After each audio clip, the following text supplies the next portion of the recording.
Assalamualaikum warahmatullahi wabarakatuh. Dan salam sejahtera. Nama saya Syakir bin Aidil Azli, pelajar program Persediaan Ijazah Sarjana Muda Pendidikan dan dari kumpulan PPS115.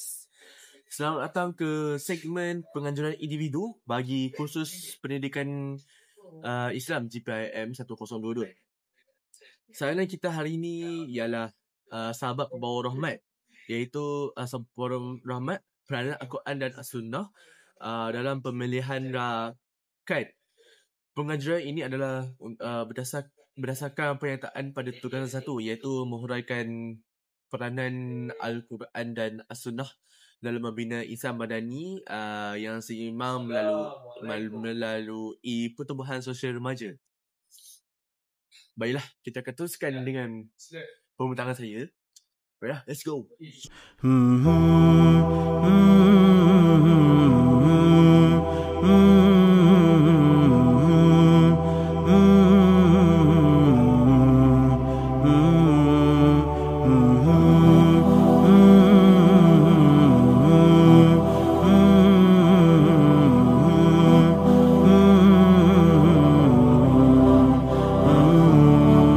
أسرعت بالحب لم أسرع بأعمالي وجئت والقلب محني بإذلالي. Assalamualaikum warahmatullahi wabarakatuh.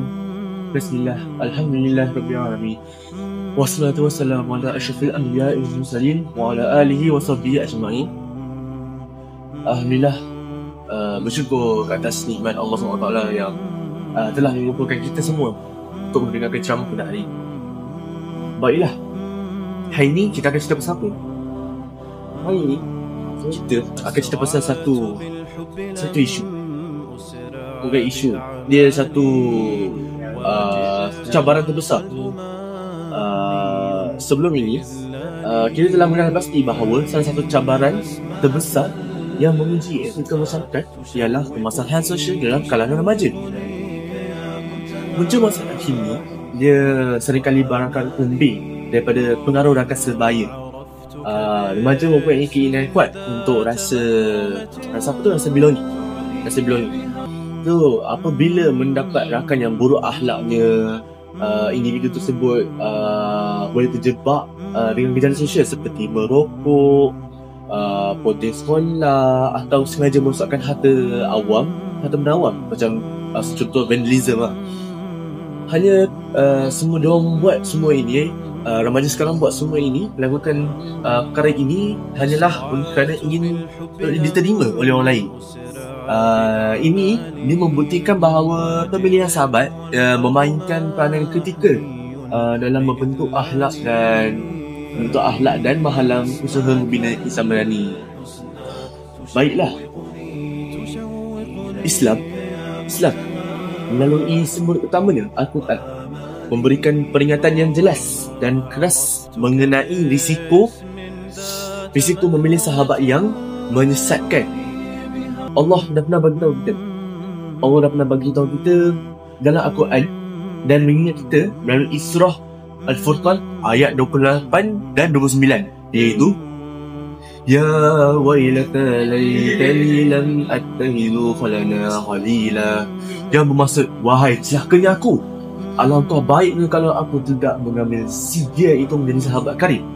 Selepas itu, laqad adallani lil azkri ma'ana izja'ani wa kana syaitanu lil insani agula.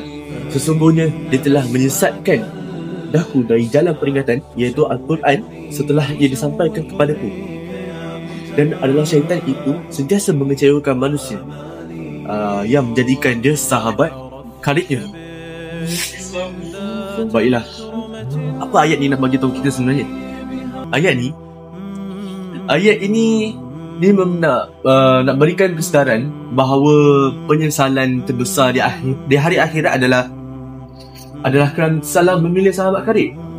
Sahabat yang buruk akhlaknya bukan sahaja menjerumuskan kita kepada maksiat, banyak lagi boleh pergi, malah telah menyesatkan kita dari jalan untuk jalan peringatan Al-Quran dan juga jalan untuk kita mendekatkan diri lagi kepada Allah.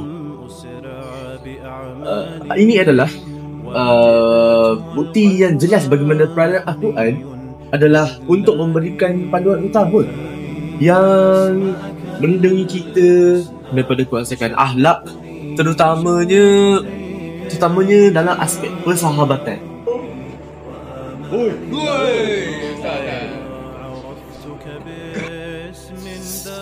Selain daripada kita boleh merujuk kepada dalam Al-Quran, kita boleh merujuk kepada Al-Hadis juga, iaitu As-Sunnah lah. Rasulullah SAW bersabda, baginda Rasulullah SAW sebagai model akhlak mulia kita, sebagai contoh kepada umat Islam kita semua, telah menekankan peranan sahabat dalam kehidupan seharian. Rasulullah SAW bersabda, seorang itu bergantung kepada agama sahabatnya. Kerana itu, perhatikanlah setiap seorang di antara kalian dengan siapa dia bersahabat. Hadis riwayat Abu Daud. Hadis ini, apa yang hadis nak sampaikan kepada kita? Hadis ini dia dia nak bagi tahu kita, dia nak bagi tunjuk yang jelas, iaitu kepribadian kita dinilai berdasarkan siapa yang kita pilih. Jika kita memilih rakan yang sentiasa membawa kepada kebaikan, apa akan jadi? Akhlak kita mulia, akhlak kita bagus, kita punya kemudian dah jauh kemungkinan kita juga akan terdorong ke arah itu. Selepas itu, peranan seorang sahabat itu amat penting, iaitu perlu membawa sahabatnya ke arah kebaikan dan menjauhi kemungkaran. Selain itu, kita juga diajak untuk bersempati dan merasakan kelebihan sahabat seperti yang disebut dalam hadis lain, seperti tubuh badan yang satu. Ini menekankan akhlak yang dituntut dalam persahabatan. Baiklah, apa kaitan yang Al-Quran dalam Al-Quran dan Sunnah tadi dengan isu tadi? Bagi untuk dalam memilih Islam badan, baiklah, Allahumma salli ala sayyidina Muhammad wa ala ali sayyidina Muhammad. Bagi membina Islam madani yang seimbang pada zaman sekarang dan kukuh, remaja Muslim sekarang perlu mengamalkan langkah-langkah yang praktikal yang berlandaskan panduan ini. Ada 3 langkah yang utamalah, iaitu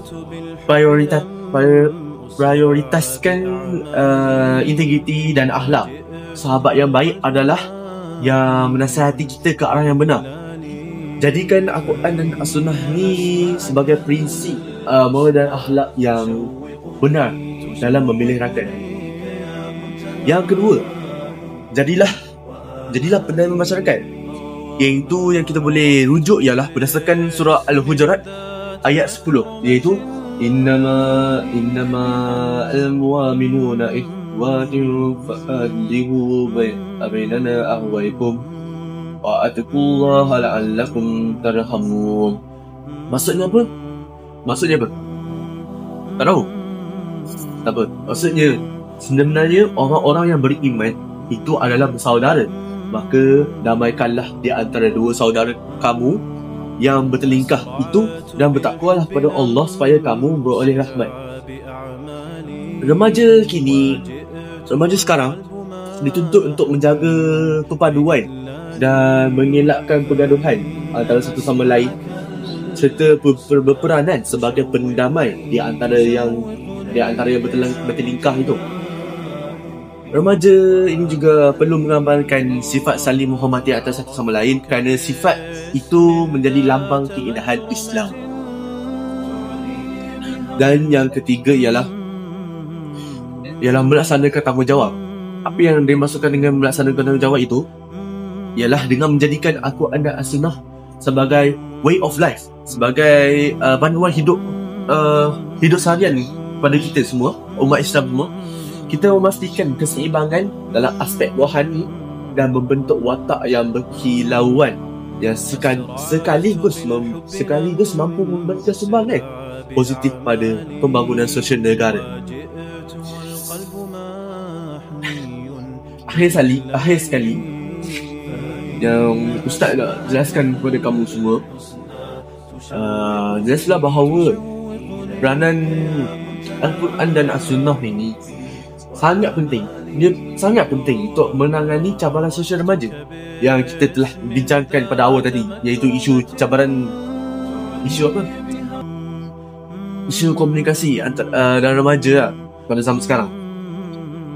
Kerana penghayatan holistik ini inilah yang mampu.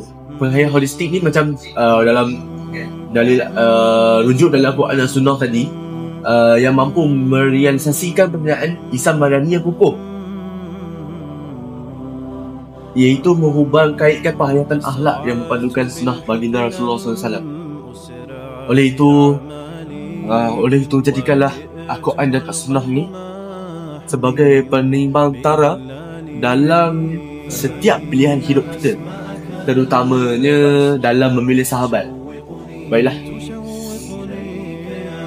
itu saja daripada Ustaz. Apa-apa yang Ustaz tertinggal, Ustaz buat apa salah ke, maaf Ustaz. Terus sekian saja untuk saya hari ini. Terima kasih semua. Assalamualaikum warahmatullahi wabarakatuh.